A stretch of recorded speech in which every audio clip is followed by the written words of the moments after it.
नेपाल पक्षमा 31 सांसद र 56 केन्द्रीय सदस्य र ठाकुरका 14 सांसद 17 केन्द्रीय सदस्यको शनाखत। नयाँ दलको रूपमा काम सुरु गर्ने।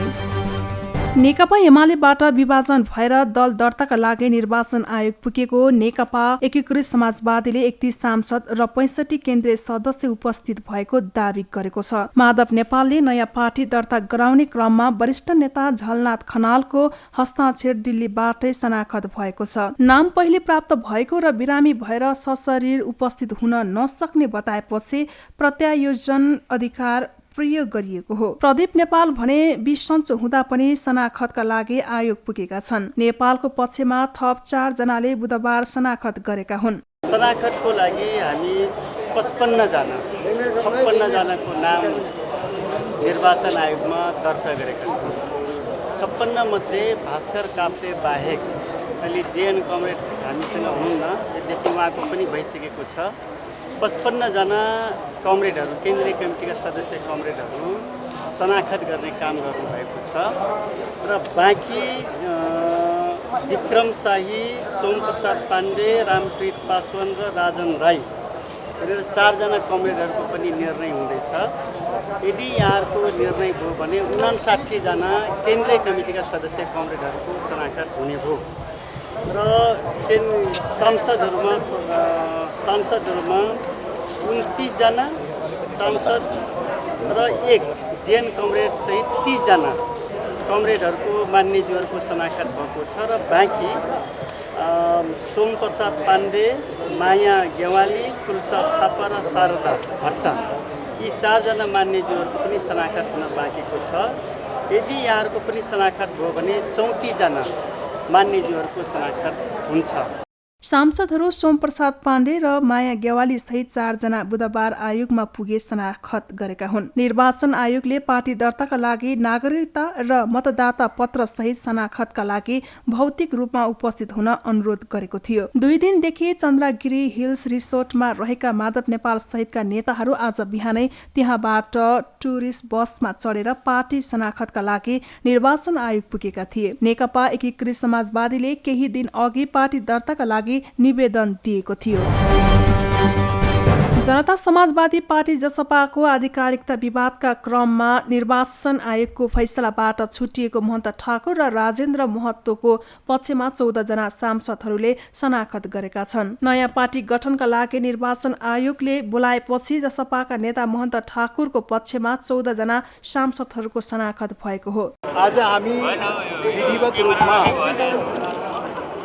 लोकतान्त्रिक समाजवादी पार्टी नेपाल निर्वाचन आयोगमा कानुनी मान्यता प्राप्त गरेको हो। यसको लागि हामीले 40% सांसद 15 जना सांसद रेशम चौधरी समेत नत्र 14 जनाको यहाँ शनाखत हो। रेशम चौधरीको पहिले नै भएको थियो र 17 जना कार्यकारिणी समिति पुरानो त्यो आधारमा चाहिँ 33% कार्यकारिणी समिति र 40% केन्द्रीय समिति को यहाँ उसबाट हामी 31 सदस्यीय कार्य समिति र सांसदको हकमा 15 जना राज्य निर्वाचन आयोगमा हामी त्यो रेकर्ड दियौँ र सो आधारमा आज पार्टी विधिवत दर्ता भयो। ठाकुर समूहले आयोगमा लोकतान्त्रिक समाजवादी पार्टी दर्ताका लागि निवेदन दिएको थियो। निवेदन अनुसार आयोगले उक्त समूहलाई बुधबार शनाखतका लागि बोलाएको थियो। लोकसभा दर्ताका लागि भएको शनाखत कुल संख्याको 37% हो। यस्तै कार्यकारिणी समितिमा 17 जनाको शनाखत भएको छ। यो कुल संख्याको 33% हो। सरकारले दल विभाजन सम्बन्धी अध्यादेश ल्याएसँगै महन्त ठाकुर पक्षले नयाँ दल दर्ताका लागि आयोगमा प्रक्रिया सुरु गरेको थियो। तत्कालीन जसपाको 51 सदस्य कार्यकारिणी समितिका 17 जना र संघीय संसदका 37 मध्ये 15 जनाले लोकतान्त्रिक समाजवादी पार्टी दर्ताका लागि शनाखत गरेका हुन्। सरकार सभामुख पार्टी विभाजनमा लागेको एमाले अध्यक्ष ओलीको आरोप। वर्तमान सरकारले कामै गर्न नसक्ने दावी। शर्मा ओलीले पार्टी विभाजन रोक्न माधव नेपाल सहित 14 सांसदमाथि कारबाही गरिएको बताएका छन्। बुधबार ललितपुरको च्यासल स्थित तुलसीलाल अमात्य स्मृति प्रतिष्ठानमा आयोजित पत्रकार सम्मेलनमा अध्यक्ष ओलीले पार्टी विभाजन रोक्न आफूहरूले नेपाल सहित 14 जनालाई कारबाही गरेको बताएका हुन्। सभामुखले कारबाही कार्यान्वयन गरेको भए एमाले विभाजन हुनबाट रोकिने उनको दावी छ। ओलीले सम्बोधनका क्रममा सभामुख अग्नि सापकोटाको चर्को आलोचना गरे। सभामुखले पदीय आचरण विपरीत काम र लोकतन्त्रको हुर्मत लिने काम गरेको उनको आरोप छ। कुन हिसाबले संविधानमा नभएको विचाराधीन कहाँबाट आयो उहाँको? सूचना टाँस गर्नुपर्ने मान्छेले विचाराधीन, निर्णय पार्टीले गरिसक्यो विचाराधीन, न्यायिक अधिकार उहाँलाई कसले दियो? उहाँ न्यायालय हो र? उहाँलाई न्यायिक अधिकार होइन सूचना टाँस्ने र निर्वाचन आयोगमा खबर पठाउने कुरा। निर्वाचन आयोग नेकपा एमाले 14 जनामाथि कारबाही गरेको थाहा छ। थाहा हुँदाहुँदै सबै संसदमा हामीले पठाउन सँगै सूचना गर्न सँगै निर्वाचन आयोगलाई पनि पदार्थ दिएका छौँ। तर निर्वाचन आयोग सोध्छ फेरि संसदलाई के भन्नु। संसद त्यो सोधेपछि संसदले स्पष्ट भन्नुपर्ने 14 जना निष्कासित गरेका छ। संसद सचिवालय के भन्छ भने 1 गते निष्कासन गरिएको सूचना संसद आयोग विचाराधीन छ। त्यसकारण लिस्ट चाहिँ सबै यही हो। कारबाही गरेका व्यक्तिहरू समेतको लिस्ट, सिङ्गै लिस्ट निर्वाचन आयोगमा पठाउँछ। एमालेको लिस्ट यो। योभन्दा बेइमानी के हुन्छ? योभन्दा राजनीति खेल्न खोज्ने सभामुखले पक्षधर्ताका साथ राजनीतिमा हात हाल्ने र गिजोल्ने काम योभन्दा बढी के गर्ने? सभामुखको बाटो लोकतन्त्र विरोधी र भस्मासुरको भएको उनले बताए। अध्यक्ष ओलीले 14 सांसद माथिको कारबाही रोक्न काम नगर्न पनि चेतावनी दिए। अध्यक्ष ओलीले माधव नेपाल समूहले आफ्ना सांसदहरूलाई बल जबस्ती अपहरण गरी 3 दिनदेखि रिसोर्टमा थुनेर राखेको आरोप लगाए। सांसदलाई रिसोर्टमा राख्ने काम लोकतान्त्रिक नभएर बल जबस्ती अपहरण र ज्यादतीपूर्ण भएको उनको आरोप छ। ओलीले सरकारले एमाले सिद्ध्याउने बदनियत राखेर अध्यादेश ल्याएको समेत बताए। देश जोगाउनका लागि अध्यादेश, यो अध्यादेश नआएको भए देश के हुन्थ्यो त? के हुन्थ्यो देश? एमाले फुटाउन नपाएको भए देश के हुन्थ्यो त? बिलाउँथ्यो? यो बरफको डल्लो हो? यो घाममा राखे बरफको डल्लो हो? यो कर्कलाका पातको पानी हो? यो देश खतरक्क झरेपछि कहाँ खस्यो थाहा नपाउने? के हुन्थ्यो त यो अध्यादेश देश जोगाउनका लागि भन्ने कुराको पनि त एउटा हद हुन्छ नि त। देश जोगाउनका लागि यो अध्यादेश, यो वितण्डा, यो असंवैधानिक क्रियाकलाप, यो अनैतिक कार्य नहुँदा देश जोगिँदैन। त्यसकारण यो बिल्कुल गलत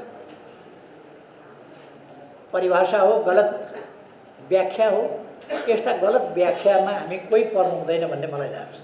ओलीले एमाले फुटाइसकेकाले जुनसुकै बेला उक्त अध्यादेश सरकारले फिर्ता लिन सक्ने पनि बताए। रातारात प्रतिपक्षीय दल विभाजनका लागि सरकारले अध्यादेश ल्याएको उनको आरोप छ। ओलीले आफूले ल्याएको अध्यादेश र अहिलेको सरकारले ल्याएको अध्यादेशमा निकै फरक रहेको बताए। आफूले पनि अध्यादेश ल्याएको तर त्यसको उद्देश्य कुनै पनि दल फुटाउन नरहेको उनको जिकिर थियो। अध्यक्ष ओलीले अनुकूल समयमा जिम्मेवारी हस्तान्तरण गर्ने पनि बताए। ओलीले अर्को व्यवस्था नहुँदासम्म आफू नै एमालेमा निर्विकल्प भएको बताएका हुन्। उनले आफू महाधिवेशनसम्मका लागि अध्यक्ष भएको दावी गरे। ओलीले मूल प्रवाहमा फर्कन पार्टीका नेता तथा कार्यकर्तालाई आग्रह समेत गरेका छन्। पार्टी एकताबद्ध भएर अघि बढ्ने जनाउँदै अध्यक्ष ओलीले माधव नेपाल पक्षलाई एकतामा आउनका लागि आह्वान गरेका छन्। अर्को चुनाव पछि सरकारमा एमालेको विकल्प नभएको पनि दावी पनि ओलीले गरे। ओलीले एमाले पार्टी एकता बचाउन नसकेकोमा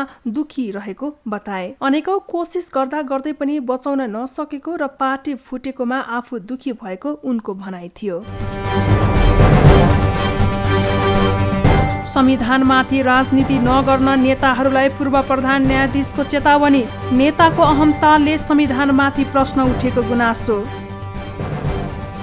पूर्व प्रधान न्यायाधीशहरूले संविधानमाथि राजनीति नगर्न राजनीतिक दलका नेताहरूलाई सचेत गराएका छन्। पूर्व प्रधान न्यायाधीश द्वय सुशीला कार्की र कल्याण कुमार श्रेष्ठले दलका नेताहरूको अहमताका कारण संविधानमाथि नै प्रश्न उठाउने काम गरिएको भन्दै आपत्ति समेत जनाएका छन्। नेपाल कानून समाजले काठमाडौँमा आयोजना गरेको एक कार्यक्रममा बोल्दै पूर्व प्रधान न्यायाधीश श्रेष्ठले संविधानमाथि राजनीति नगर्न नेताहरूलाई सचेत गराए। संविधानमाथि राजनीति भयो, संविधानलाई जुन ढङ्गले गम्भीरतापूर्वक लिने हो त्यो लिएको जस्तो हामीले लाग्दैन।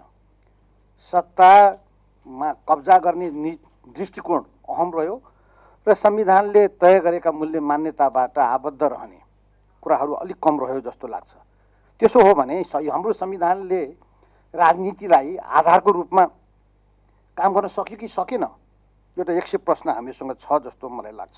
पूर्व प्रधान न्यायाधीश सुशीला कार्कीले अहिलेको राजनीति राजाको पालोको नमुना जस्तै भएको बताइन्। उनले संविधानको गलत व्याख्या र प्रयोग गरेर राजाको नमुना जस्तो राजनीति दलहरूले गरिरहेको भन्दै असन्तुष्टि व्यक्त गरिन्। राजनीति अथवादेखि देशको शासन कुनै एउटा दलले चलाउँछ भने त्यो दलले एउटा नमुना, एउटा उदाहरण र एउटा शासनको चाहिँ एउटा उदाहरण गरेर कसरी मुलुकलाई चाहिँ एउटा सञ्चालन गरेर लिएर जाने, कसरी राम्रो भन्दा राम्रो काम गरेर लिएर जाने भन्ने हुन्छ। तर यहाँ त भएन, यहाँ त भत्ताभुङ्गे राजाको चाहिँ एउटा नमुना जस्तो एउटा चाहिँ त्यस किसिमको जताततै आफ्नै दलभित्र पनि कोलाहाल, दलका नेताहरूलाई मिलाउनै नसक्ने, दलको गर्ने नसक्ने, आफै जे कुरो पनि आफै मै हुँ भन्ने खालको त्यो एउटा अहम त्यस्तो प्रवृत्ति हामीले देख्यौँ। कार्यक्रममा नेपाली कांग्रेसकी सचेतक पुष्पा भूषालले अहिलेको सरकार सर्वोच्चको परमादेशबाट नआएको दावी गरिन्। उनले सांसदहरूले धारा 76 को 5 अनुसार आफ्नो अधिकारलाई प्रयोग गरेर हस्ताक्षर बुझाएपछि मात्रै सर्वोच्चले प्रधानमन्त्रीको नियुक्ति प्रारम्भ गरेको बताइन्। सरकार गठन गर्नको लागि जुन परिकल्पनाबाट हामीले 76 1 देखि 5 सम्मको सरकारको गठन गर्ने जुन निर्माण प्रक्रियाको रूपमा हामीले संविधानमा लेखेका थियौँ, संवैधानिक इजलासले व्याख्या नगरे कसले व्याख्या गर्छ त? संविधानको अन्तिम व्याख्याता त सर्वोच्च अदालतै हो नि, संविधानको अन्तिम व्याख्याता त संवैधानिक इजलास नै हो नि। आज हामी संवैधानिक इजलासको व्याख्यालाई, फैसलालाई सदनमा र सडकमा हामीले परमादेशको सरकार बनायो भनेर हामीले त्यो परमादेशको सरकार बनायो भनेर सरकारमाथि होइन, संवैधानिक इजलासमाथि चुनौती र धेरै प्रश्न चिन्ह खडा गर्यो। प्रमुख प्रतिपक्षी दल नेकपा एमालेका नेता खिमलाल भट्टराईले अहिलेको मुख्य समस्या भनेको संविधानको व्याख्या र प्रयोगमा भएको बताए। अब एउटा संविधानको व्याख्या र प्रयोगमा रहेको चुनौती त्यो भनेको धारा 76 को चाहिँ यसको स्पष्टता चाहिँ आजको आवश्यकता बनेको छ।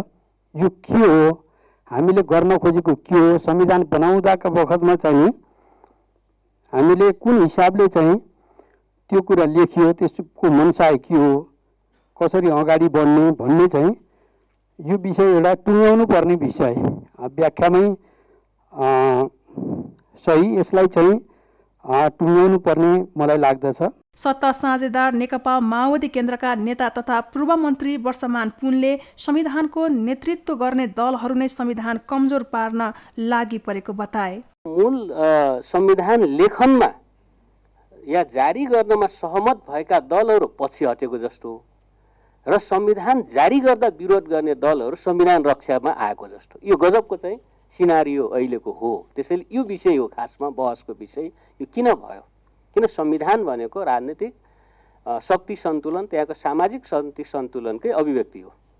त्यतिखेरको शक्ति सन्तुलन एक खालको थियो, आजको शक्ति सन्तुलन अर्को जस्तो भइरहेको छ र त्यस अर्थमा मुख्य चुनौती कहीँ न कहीँ संविधान कार्यान्वयनमा यो मानसिकता, यो बुझाइ, यो शक्ति सन्तुलन यो हो कि चुनौती जस्तो देखिँदै आएको छ। दोस्रो कुरो यो चाहिँ हामी चाहिँ राजनीतिक तहमा पनि अरू सन्दर्भ चर्चा गर्छौँ। कार्यक्रममा पूर्व मन्त्री मोहम्मद इस्तियाक राई, राधेश्याम अधिकारी, नवराज सिलवाल, धर्मशिला चापागाई, रमेश पौडेल, विपिन अधिकारी, बिन्दु तुलाधर, लक्ष्मी परियार, बहादुर सिंह लामा, धर्मराज गेवाली र प्रकाश पन्त लगायतले लोकतन्त्रको स्थिति कमजोर रहेको र राजनीतिक दलका संस्थागत निर्णय भन्दा व्यक्तिगत स्वार्थपूर्तिका लागि संविधानको आफ्नै तरिकाले व्याख्या गरिरहेको धारणा व्यक्त गरेका थिए। विधानसँग बाजिने निर्वाचन निर्देशिका कांग्रेस पौडेल पक्षले अस्वीकार गर्ने, जिल्ला सभापतिद्वारा केन्द्रीय कार्यालयमा अनसन। नेपाली कांग्रेसका शीर्ष नेताहरूले जिल्ला सभापतिहरूको आन्दोलनमा ऐक्यबद्धता जनाएका छन्। पार्टी केन्द्रीय कार्यालय सानेपामा जारी जिल्ला सभापतिहरूको आन्दोलनमा संस्थापन इतर समूहमा रहेका शीर्ष नेताहरूले ऐक्यबद्धता जनाएका हुन्। आन्दोलनमा ऐक्यबद्धता जनाउन वरिष्ठ नेता रामचन्द्र पौडेल, महामन्त्री डाक्टर शशाङ्क कोइराला, कोषाध्यक्ष सीतादेवी यादव, नेताहरू शेखर कोइराला, प्रकाशमान सिंह, अर्जुन नरसिंह केसी, बलबहादुर केसी लगायतका नेताहरू अहिले सानेपा पुगेका हुन्। भेलालाई सम्बोधन गर्दै नेताहरूले निर्वाचन सम्बन्धी विधान संशोधन हुनुपर्ने बताए। पारदर्शी ढङ्गले यो चाहिँ वितरण हुनुपर्छ र जो अन्तिम नामावली छ त्यसलाई एकपटक हेरेर कहीँ कमी छ भने सच्याउने अवसर पाउनुपर्छ र त्यो चाहिँ मुख्य कुरा हो। र मुख्य कुरा के हो भने हाम्रो देशको संविधानले पनि अब अवधि पार गर्दैछ। त्यसो भएको हुनाले हामीले कमसेकम संविधानको अवधिभित्रै क्रियाशील ओडाबाट भने पनि सुरु गऱ्यौँ, चुनाव सुरु भयो भनेर भोलि चाहिँ सम्बन्धित निकायहरूलाई हाम्रो मनसाय चुनाव गर्ने नै हो भन्ने कुरा प्रकट गर्नको लागि पनि युद्ध स्तरमा अहोरात्र खटिएर क्रियाशील पारदर्शी ढङ्गले टुङ्ग्याएर विधानको परिधिभित्रै हाम्रो पार्टीको अधिवेशन सुरु हुनुपर्छ। विधानको सङ्कटबाट हाम्रो पार्टीलाई वैधानिक सङ्कटबाट बचाउनु पर्छ। संवैधानिक सङ्कटबाट नेपाली काङ्ग्रेसलाई बचाउनु पर्ने अहिले आवश्यकता भएको छ। संस्थापन इतर समूहका जिल्ला सभापतिहरूले बुधबारबाट सानेपामा रिले अनसन सुरु गरेका हुन्। पहिलो दिनको अनसनमा नुवाकोटका जिल्ला सभापति जगदीश्वर नरसिंह केसी, काभ्रे सभापति मधु आचार्य र धादिङ सभापति रमेश धमला बसेका हुन्। उनीहरूलाई सबल काङ्ग्रेस निर्माणका लागि हाम्रो अभियानबाट रञ्जित कर्ण र दिल्लीराम सुवेदीले साथ दिएका छन्। संस्थापन इतर समूहका जिल्ला सभापतिहरूले मंगलबार पनि पार्टी केन्द्रीय कार्यालयमा धरना दिएका थिए। उनीहरूले क्रियाशील सदस्यताको सम्पूर्ण सूची सार्वजनिक र जिल्लाका सभापतिको निर्वाचन प्रक्रियामा एकरूपता आउने गरी निर्वाचन निर्देशिका संशोधन गर्न माग गरेका छन्। कांग्रेसको विधानमा जिल्ला सभापति उम्मेद्वार हुन महाधिवेशन प्रतिनिधि हुनुपर्छ, तर एक मात्र प्रतिनिधि सभा निर्वाचन क्षेत्र भएको जिल्लामा भने क्षेत्रीय प्रतिनिधि नै जिल्ला सभापति उम्मेद्वार हुन पाउने गरी निर्वाचन निर्देशिका बनाइएकोमा जिल्ला सभापतिहरूदेखि वरिष्ठ नेता पौडेलको आपत्ति छ।